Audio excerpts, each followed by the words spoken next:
എവിടെ പോണ് വരെ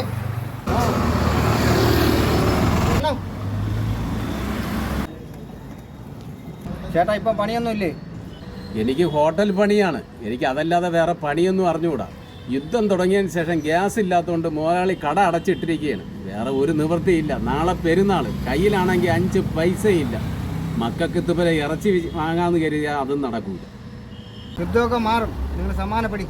ഗസ്റ്റുകളൊന്നും വരുന്നില്ല, എനിക്കും ഓട്ടോ ഒന്നും ഇല്ല. അണ്ണാ ആ കവിത ഹോട്ടലിൽ ലീവ് വേക്കൻസി ഉണ്ട്, അണ്ണാ ഒന്ന് പോയി നോക്കി. നമ്മുടെ പഞ്ചായത്ത് ഓഫീസിൻ്റെ സൈഡിലുള്ളതല്ലേ? ഞാൻ അങ്ങോട്ട് പോകുമ്പോൾ നോക്കാം. ഫോട്ടോ തന്നെ.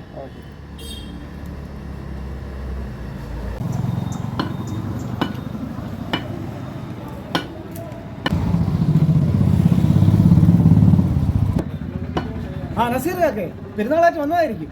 അതെ, ഞാൻ വന്നിട്ട് 2 ദിവസമായി. എൻ്റെ കൂടെ വന്ന നൗഫലിനെ 2 കിലോ ബീഫ് വേണം. അവരെ വീട്ടിലെന്തോ ഫംഗ്ഷൻ എന്തോ ഉണ്ട്. അപ്പോൾ എല്ലും കൊഴുപ്പുമില്ലാത്ത 2 കിലോ ബീഫ് ഒന്ന് എടുക്കും. ആ കൂട്ടുകാരന് കൊടുക്കാനല്ലേ, നല്ല പീസ് ഞാൻ വെട്ടിത്തരാം.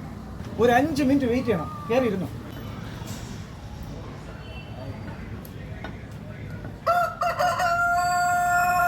ചേട്ടാ 1 കിലോ ഇറച്ചി എന്തോ ചേട്ടാ? പലയിടത്തും പല റേറ്റാണ്. ഇവിടെ പക്ഷേ 350 രൂപ. ഒരു 100 രൂപയ്ക്ക് തരുമോ ചേട്ടാ? 100 രൂപയ്ക്ക് ബീഫാ? നിനക്ക് മാട്ടിന്റെ വില നിനക്കറിയാമോ? ആ കാട്ടാക്കട ചെന്ന് പോയി കരുവാട് മാറ്റുന്ന കൂടാ. വാ വാ വാ. ആ നസീറേക്ക, ഇത് കേട്ടാ? 100 രൂപയ്ക്ക് ബീഫ് കൊടുക്കാം. എങ്ങനെ കൊടുക്കും? എടാ, ആ ഒരു പാവപ്പെട്ടവനല്ലേടാ, അവൻ ബീഫിൻ്റെ വിലയല്ലേ ചോദിച്ചുള്ളൂ, അല്ല മാടിൻ്റെ വിലയൊന്നും ചോദിച്ചില്ലല്ലോ. പിന്നെ ഞാൻ ഒരു കാര്യം പറയാം, ഇനി ഏത് വിശേഷ ദിവസം വന്നാലും ഒരു പാവപ്പെട്ടവൻ നിന്ന് ഇറച്ചി ചോദിച്ചു കഴിഞ്ഞാൽ അവർക്ക് കൊടുക്കണം ഇറച്ചി. അത് എത്രയെന്ന് വെച്ചാൽ കാശ് ഞാൻ തന്നോളാം. എന്നെ നീ വിളിക്കുക. ഓക്കെ നവാസൻ.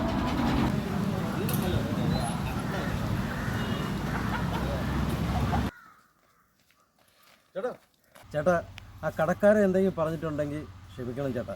അയ്യോ അത് കുഴപ്പമില്ല, എനിക്ക് വിഷമമൊന്നുമില്ല. ചേട്ടൻ ആരെന്നോ, ചേട്ടൻ്റെ പേരോ ചേട്ടൻ്റെ സ്ഥലമോ മതമോ എനിക്കറിയില്ല. പക്ഷെ എനിക്കൊന്നറിയാം, ചേട്ടൻ്റെ മനസ്സെനിക്കറിയാം. ചേട്ടൻ ഇതൊന്ന് വാങ്ങണം ചേട്ടാ. അയ്യോ വേണ്ട, നിങ്ങൾ ആ ഇറച്ചിക്കടയിരുന്ന ആളല്ലേ? അതെ അതെ അതെ. അയ്യോ അയ്യോ വേണ്ട വേണ്ട, അത് സാരമില്ല, കുഴപ്പമില്ല. ശരി എന്നാ.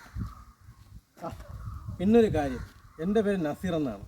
വീട്ടിൽ എന്ത് ആവശ്യമുണ്ടെങ്കിലും പേട് പുരുകണ്ട കടയിൽ പോയി വാങ്ങണം. കാശൊക്കെ ഞാൻ കൊടുത്തോളാം. ശരി, ഓക്കെ എന്നാ.